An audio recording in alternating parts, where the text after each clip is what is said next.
What's your host back with my Backlash 2002 review. Now, this is the last WWF pay-per-view in the United States. Insurrection was the last UK event under the WWF name.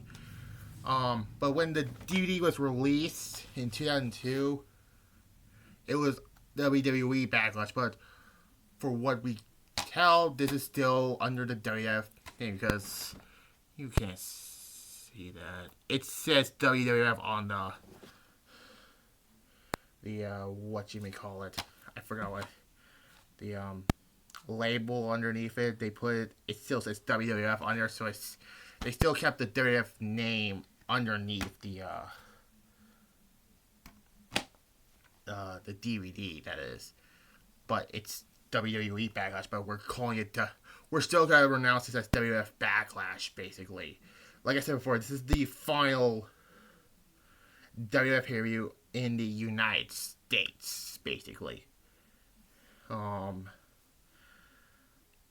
21st. This is a Raw and SmackDown event because right after WrestleMania 18, the WWF did the brand split. So there's that. Who knows? Maybe I can go back to watch those after that, but who knows? In the Kemper Arena in Kansas City, Missouri. Yeah. This was a good show, I thought. So there's that. So this was the pay-per-view after WrestleMania.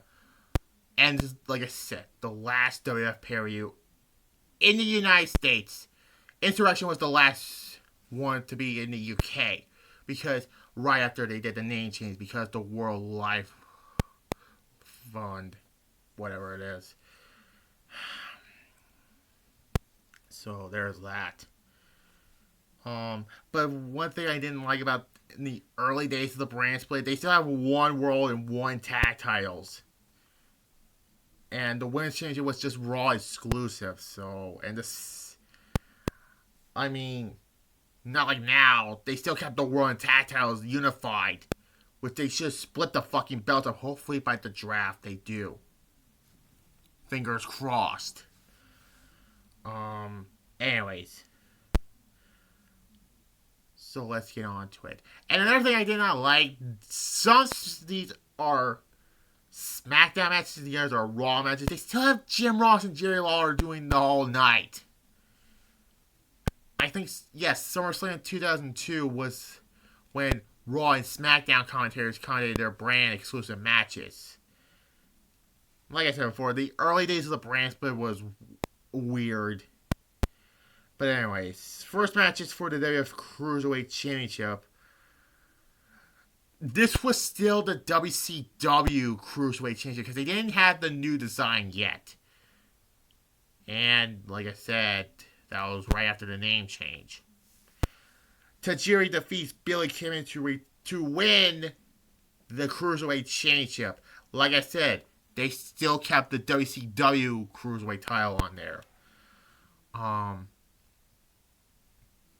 Good opening contest. Tajiri was a heel. He wouldn't be a heel again until 03, so there's that.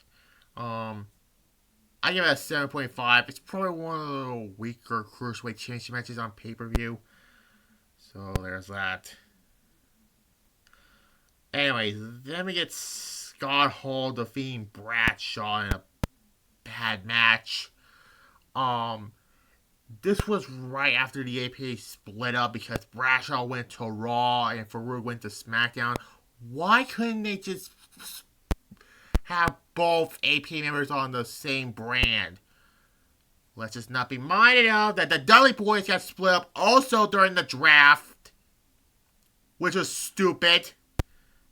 But there was Batista who we with referee on, so there's that. But this was a bad match. A 1.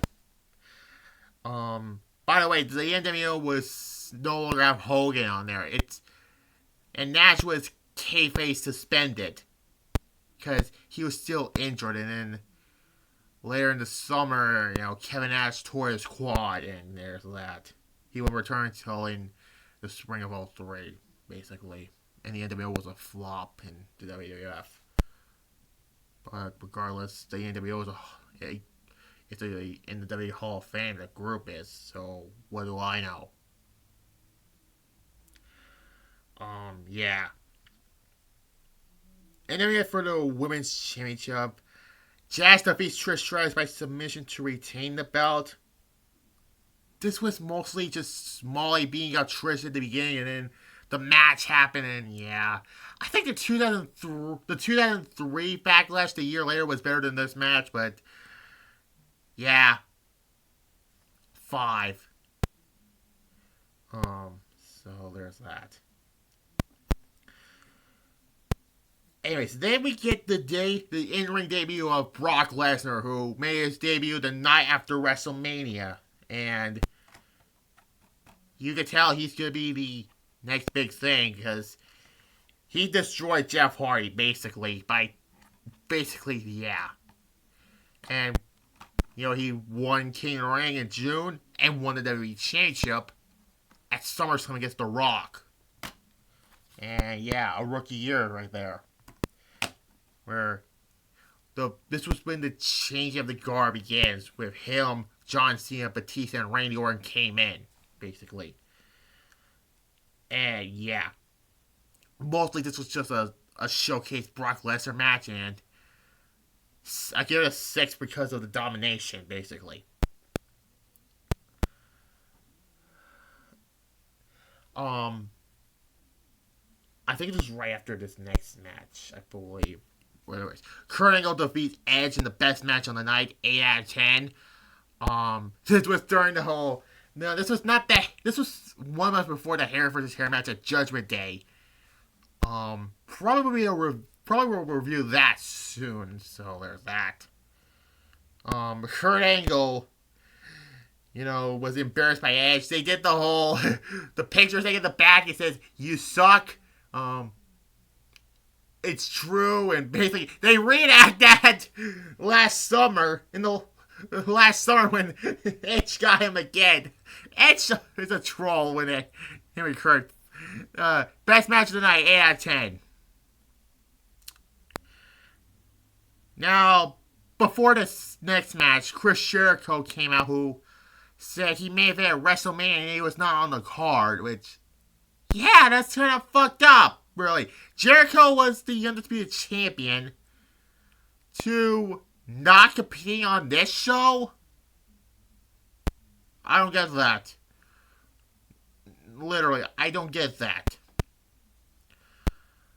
And then we get Eddie Guerrero defeating Rob Van Dam. This is for the Intercontinental Championship also. Eddie Guerrero defeats Rob Van Dam to win the Intercontinental Championship. This was Eddie Guerrero's first...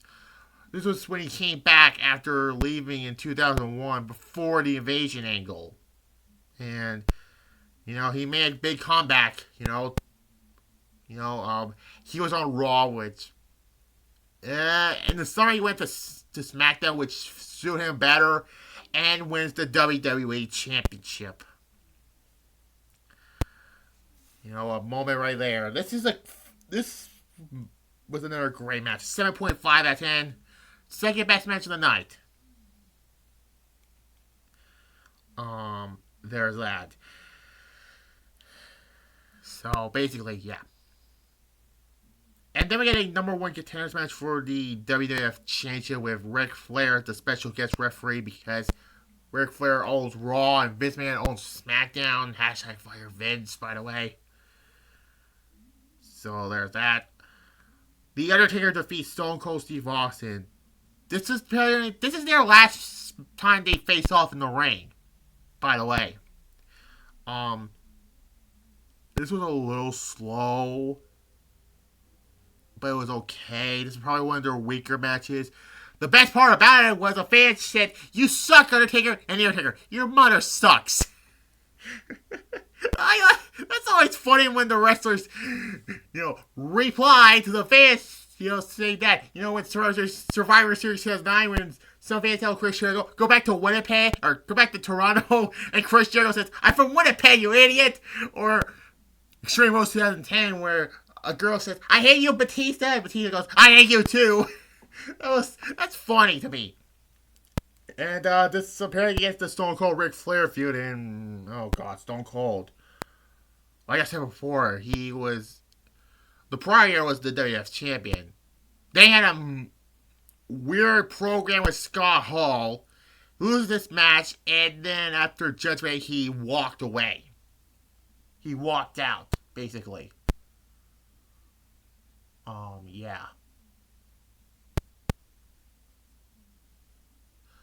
And then he came back in 2003, had his last match for 19 years against Kevin Owens.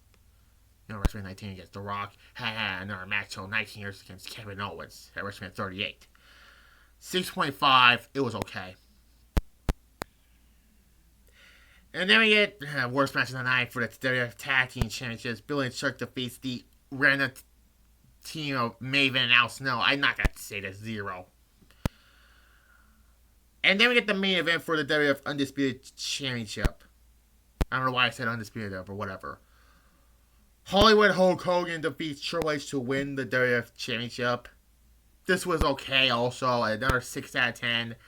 Chris Jericho came out and tried to help Triple H retain. Troyce says, I'm not going to win like that, and throws him out of the ring. And then when Triple H hits Hogan with the pedigree, the Undertaker ran out and hits Triple H with a chair and helped Hogan win. But Hogan said, I'm not going to win like that, brother. But he still hit the leg drop and wins the WWF Championship. Side note, Hogan was the last WWF Championship because the name changed. Like I said, he became the first WWE Championship. If I want to do Judgment 2002, that is. But yeah. 6 out of 10, like I mentioned before. Like I said before, it's a good show, but probably one of the weaker backlashes. Maybe because this was the end of the era for the WWF name. And then move on to the WWE name. Who knows? Like I said before, Triple H and Undertaker had a match at Insurrection 2002, if you want to see that back in 2019. So, this was a decent show. I give it a 6.5 out of 10. I might, I'll do Hell in a Cell 2010. Yeah. Go back to that shitty year. Like this, comments, subscribe. I'll be back later for my Hell in a Cell review 2010. Bye.